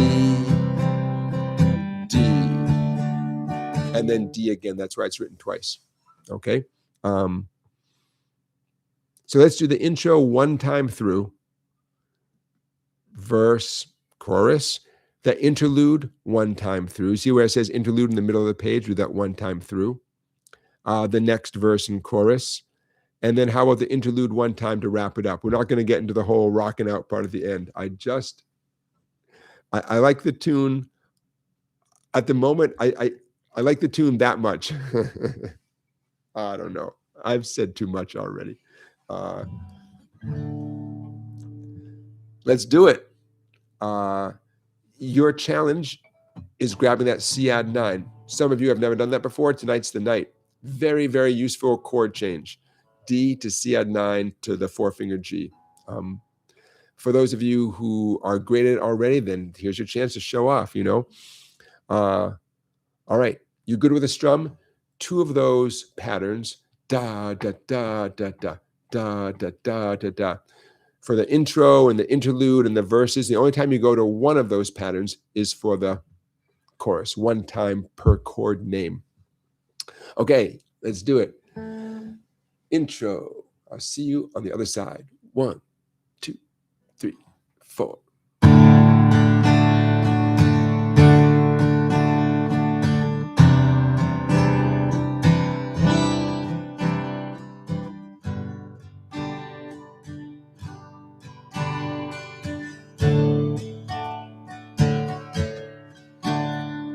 She got a smile that seems to me, reminds me of childhood memories.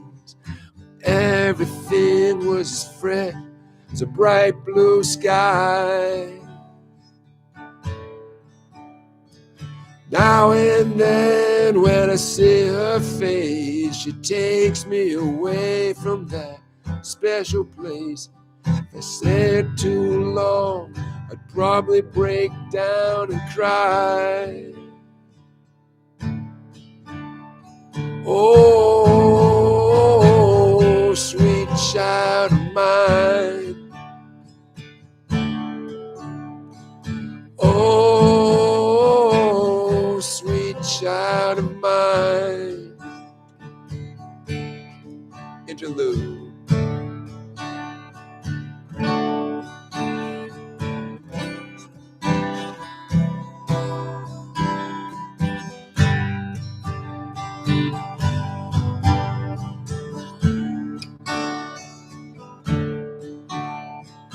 She's got eyes of the bluest skies, and if they thought of rain, I'd hate to look into those eyes and see an ounce of pain.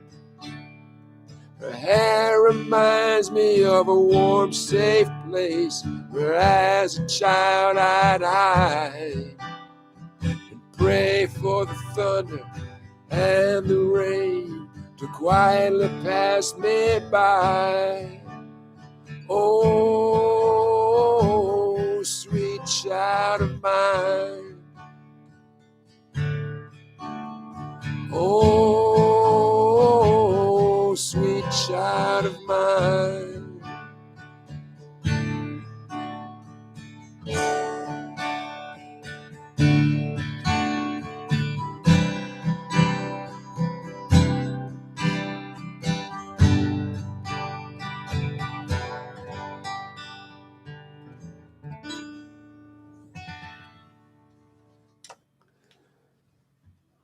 All right.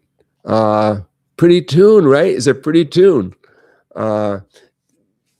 Apropos of nothing, if you go to YouTube and you speed this up, it's great. I like the tune a million times better at, I think, 1.25 speed.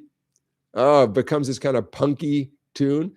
I realized as I prepared this tune for tonight's live stream that if I had been the producer, the record producer in the room, this would never have been a hit song. I'm a firm believer that once the public speaks and decides a song is a classic, and this song without a doubt has become a classic, it doesn't matter what anyone's opinion is. It's too late. The public has spoken. So among many things that I would have got wrong, I would have sped the song up. I would have indicated that you kind of have to write a third verse, man. Come on, write a third verse. I don't love the guitar riff. I know, sacrilege. I just don't love the guitar riff. I would have been like, I don't know, man. I certainly wouldn't have had the guitar riff happen so many times in the beginning of the song. And the fact that it's a 6-minute tune where over 3 minutes is like rocking out at the end and stuff. I don't know, man. I would have made so many wrong calls, and I can't imagine it would have ever been the career-making tune that it turned out to be for Guns N' Roses. So what do I know? You know. Having said that, go to YouTube. Maybe I'll put a link in the description of this live stream, and speed it up. You know, there's that gear icon when you're watching a YouTube video. You hit that gear icon, and there's a drop-down menu. What do they call it? Playback speed. You click on playback speed, and you can slow it down, speed up. This song, I'm telling you, it takes on a new life as you speed it up, and I like it so much more. I don't know. Go figure. Okay, so the way I did it, the way I'm presenting it here, obviously it's a folky, strummy tune. It works though. It works. And hey, all credit to Guns N' Roses. It really works. In my opinion, it works as in that style. And there've been so many covers. I'm sure I'm the 9 millionth person to do a slow down acoustic version. I know Sheryl Crow does a version of it. I haven't heard her version, but I know she does a version. So if I remember what I'm going to put in the description of this live stream, I'll put the link to the actual official video to the song, so you can speed it up. And then I'll put the link to the version. I keep calling it the Viggo Mortensen version because he was in the movie, but he's not the one singing it. But if that's on YouTube, I'll put that in because it's a really pretty kind of lullaby version, like I said. And I think you get a kick out of that. All right. So I don't know, a little bit of surprise. Third play-along song. What's surprising about it? I don't know. I never really liked this song, and now I kind of like it. I'm surprised. That's all. All right, let's check in with our poll results. It's not too late to vote in the poll. We're going to wrap up soon, but it's not too late. How often would you want guitar lessons? It's a question that means a lot to me. 66% of you, solid 2/3, like, give me it once a week, man. Like it. 17% say, you know what, twice a week. Yeah, why not? 13% say every other week. And only 3% say once a month. Yep. Now, once a month is weird. Financially, it works out great, right? None of this stuff is cheap. But then again, you know what? In the right hands, like I can imagine myself taking a once a month guitar lesson from the right teacher and saying, "Hey, man, load me up. Give me some challenges. Give me some things to think about, and I'll see you next month." With the right teacher and the right vibe, once a month is not a crazy idea, but I don't know, once a week, man. The once a week is, in my opinion, that's how you get stuff done. You know, you get stuff done. In my humble opinion. All right, you guys, I had fun. Hope you had fun. Don't forget, June 6th, in 2 weeks, no live stream that night, but I will be playing live. So check it out. And it'll be 2 hours later than this live stream typically starts. Okay, 7 p.m. Eastern. But it should be fun. I think it's going to be 2 guitars and drums. I think that's the plan. Doing a bunch of original, probably half and half, original and cover tunes, including, I think, a few things that you have never heard before. Yeah, we got a few originals and maybe even some covers you guys have never heard before. Okay, so I want to say a few good nights and a few thank yous at the same time. Thank you and good night to everyone who's here. CLS, Stephen, Joseph, RB, Debbie, Elusive. Who else? Barry. Thank you for all the super chats, everybody. I appreciate that. Thank you, and good night to Bruce. Raiden, I know some of you, it's not nighttime. It's some of you, it's more like time to wake up just about where you are. Randy, thank you for being here. Chaz, thank you. Excellent, you guys. For those of you who are watching this, hey, Winston, thank you for being here, Winston. For those of you who are watching this after the fact, thanks for watching. Thanks for watching, everybody. Don't forget to use the Sweetwater link to buy stuff. It's in the description of this live stream. You don't pay any more, but they send a little bit of their profits to SongBike. Another way you can support us is head over to my website, become a member, $10. It gets you access to tons of stuff. Or there's a bunch of stuff for sale at the website, such as books and learning materials. I referenced the DCG trick. I wrote the book on the DCG trick. I just didn't know that Sweet Child of Mine was one of those things. Buy yourself something, invest in yourself. And that's another way of supporting this live stream. All right, you guys, I hope you guys have a great weekend. Many people have the day off on Monday. I hope you get maybe a little extra guitar time as part of a long weekend, long holiday weekend here in the States. Happy Memorial Day, everybody. I'll see you next Saturday, same time, same place, hopefully warmer weather. Kind of little chill in the air here in small town Connecticut. What are you going to do? All right. Thanks, everybody. I had a great time. Hope you had a great time too. Have a great week. I will see you next Saturday. Take care, everybody.